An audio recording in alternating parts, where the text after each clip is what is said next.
भाई बात करें समर सिंह का, तो भाई यूपी 50 एक रंगदारी सॉन्ग ये भी लेकर आ गए हैं भाई। यूपी 50 गाना रिलीज हो गया है। यूपी 50 रंगदारी सॉन्ग है।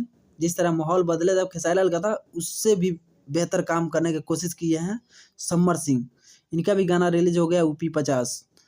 विशेषकर ये आजमगढ़ जिला पर आधारित गाना है।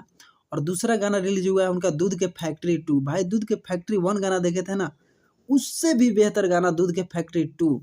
यानी दोनों गाना उनका रिलीज हो चुका है और दोनों अपने खुद गाने को टक्कर दे रहे हैं। दोनों गाना एक पर एक है, मतलब जितना तारीफ करे उतना कम है दोनों गानों का। दोनों गाना सुपर हैं। आप लोग जाकर इनका भर भर कर प्यार दीजिए, आशीर्वाद दीजिए। और विशेषकर जितने भी भोजपुरी इंडस्ट्री में सिंगर है, सबको प्यार दीजिए, आशीर्वाद दीजिए। क्योंकि भोजपुरी इंडस्ट्री का आप लोग गाना सुनते हैं तो भोजपुरी इंडस्ट्री आगे ग्रो करेगा।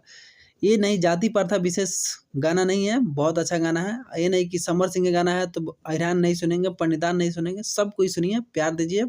क्योंकि पब्लिक का प्यार से ही लोग आज स्टार हैं। जो भी कुछ है पब्लिक का देन ही है कि आज लोग मार्केट में बज रहे हैं। विशेषकर ये राजपूत कास्ट से आते हैं, बट ऐसा कुछ भी नहीं है कि स्पेशली राजपूत कास्ट के लिए आते हैं। सबके लिए गाना गाते हैं सिंगर। सबके सिंगर का कोई जात नहीं होता है भाई, ये सबके लिए गाना गाते हैं, सबके सिंगर हैं। ठीक है। अब कोई भूमियार, अंडितान, पंडितान ऐसा कुछ भी नहीं है। विशेषकर सिंगर का एक जात होता है, गायक। बस प्यार दीजिए, आशीर्वाद दीजिए।